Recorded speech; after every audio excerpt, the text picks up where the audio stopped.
Yohji, Yeah, can you remember when you first became interested in fashion? I do remember after graduating from university, I took law, and after I decided not to become a businessman or lawyer,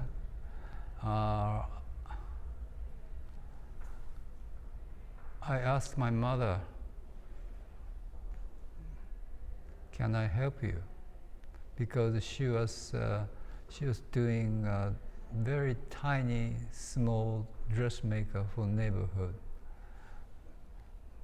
and she got angry because I was almost graduating the sort of famous law school, and she got angry, and then she told me, "If you really want to help me, you have to go to dressmaking school."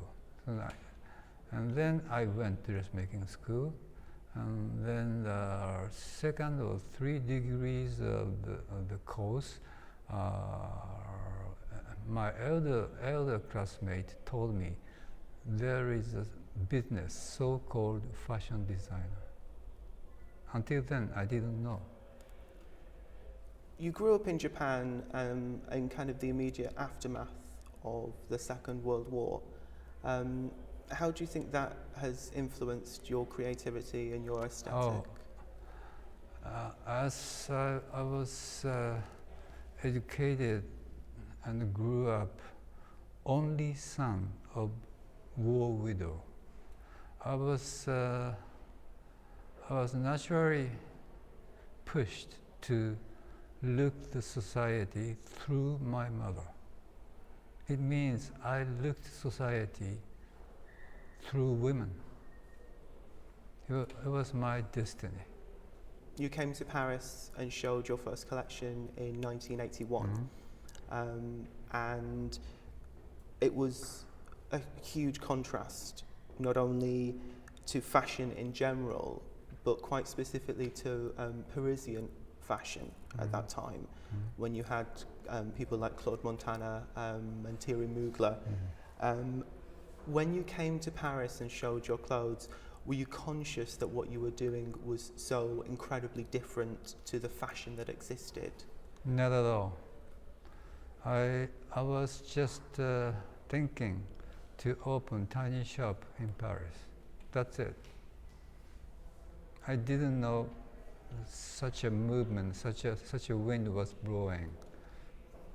I just wanted to open the shop. Can you talk a little bit about what the reaction was like when you showed in Paris? Because I knew afterwards, because that moment there were so many stuck situation in fashion. So especially buyers were looking for new designer. I didn't know that. So after giving my opening show, so many buyers rushed to my Paris office, and my office's elevator was broken by the buyers. I was shocked. I really didn't understand what was going on. I think today it's probably difficult for us to understand how kind of revolutionary it was at that time for someone to be showing something so different to fashion, and specifically to French high fashion at that time. I'm quite interested in the idea of your work being outside of fashion. You often talk about kind of timelessness in what you do, and hating this idea of change every season. I'm interested in how you yourself relate your work to fashion. Fashion? If I have to say simply in just one word. I hate fashion. I mean, would you ever describe yourself as a fashion designer?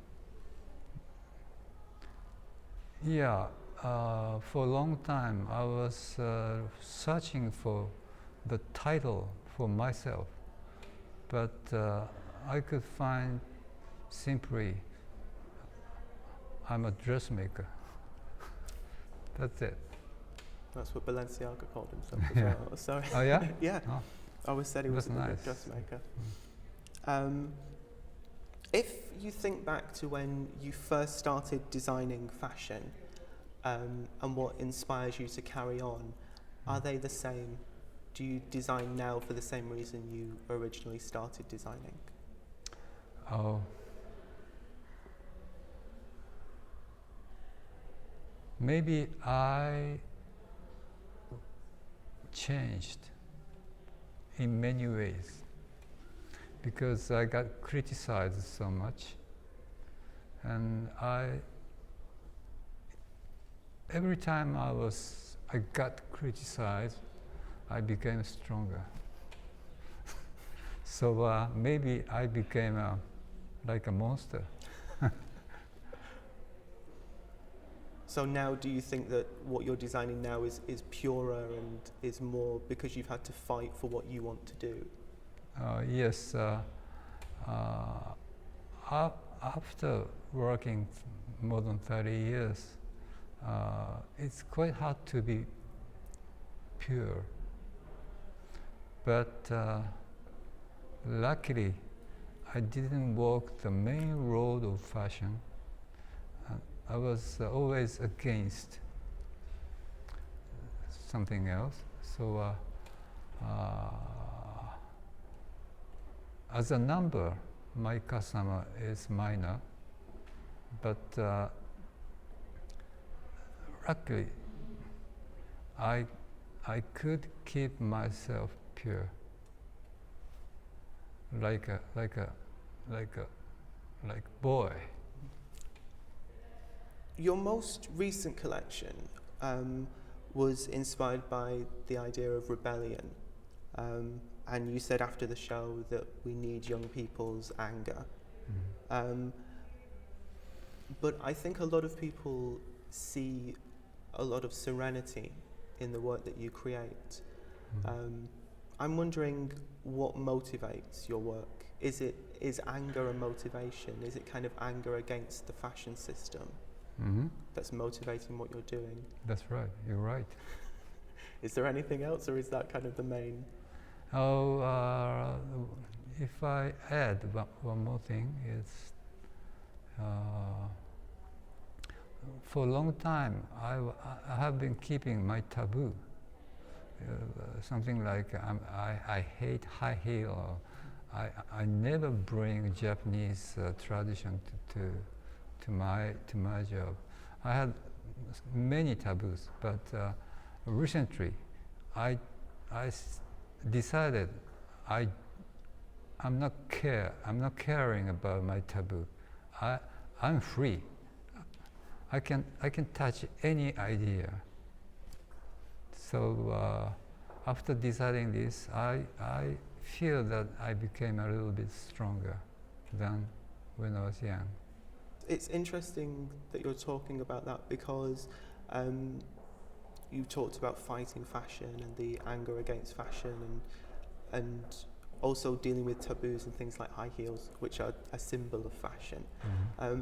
But I'm really fascinated that you're so interested in the history of fashion, and that you refer to it quite a lot in your work. The exhibition where they contrasted your pieces with historical pieces that had inspired them. How important is the history of fashion to you?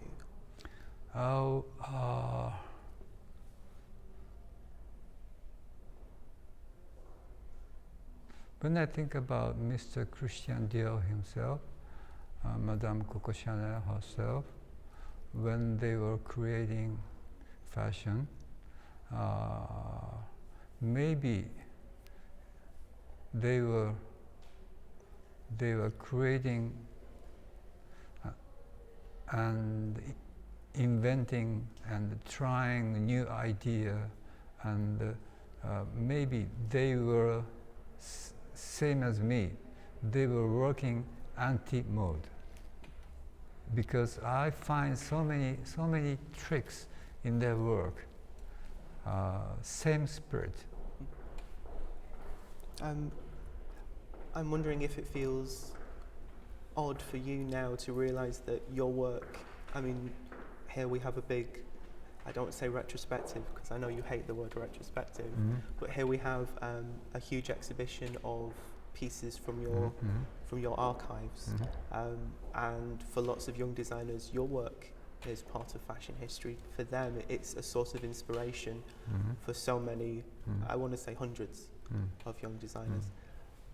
Does that feel unusual to you? Is that difficult or unusual for you to deal with? I really don't know. I really don't know.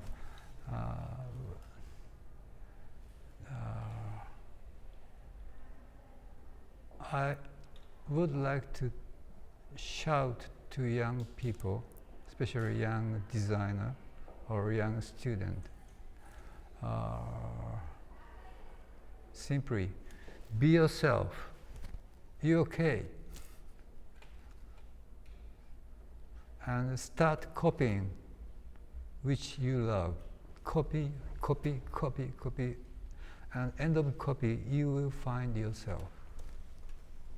How do you actually design a collection? That's a very wide question, I know. Yeah. But is there a system you go through? Is there a way that a collection starts for you? It's a wide and difficult question. Actually, we have two types of fashion designer in the world. One type is real creator, and the another type is just stylist for big maison. So let's talk about real designer, real creator. When you are going to be, or you dreaming about to be creator, you have to decide that you going to sacrifice your life for the beauty.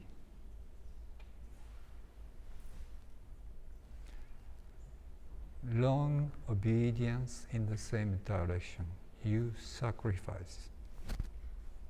That's it. So that's how it starts, sacrifice. Is there,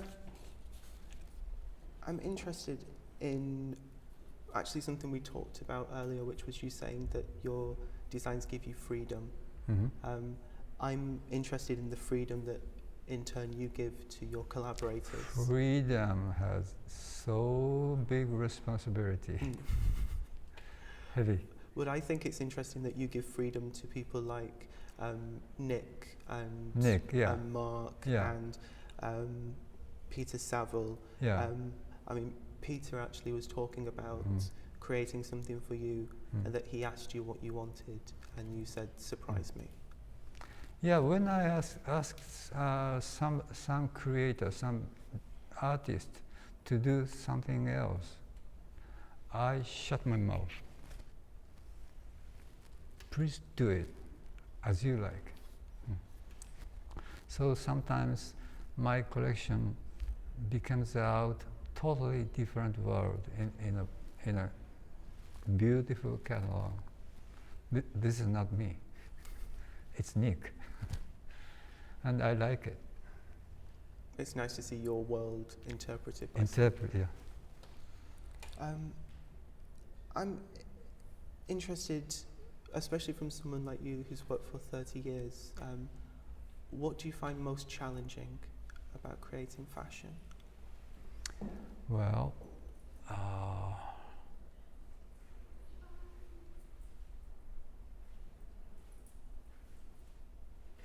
maybe this is our fault. I mean, fashion designers' fault. our fashion market became a mess. Now there are so many not fashion. It's a shitty clothing. Just competing how cheap and how sexy, cheap and sexy, wasted. And young people they don't look like they have a doubt about it. I'm afraid of it. So real designer have to be more stronger. Fantastic. Thank you very much, Mr. Thank you. Yamamoto. Thank you. Thank you.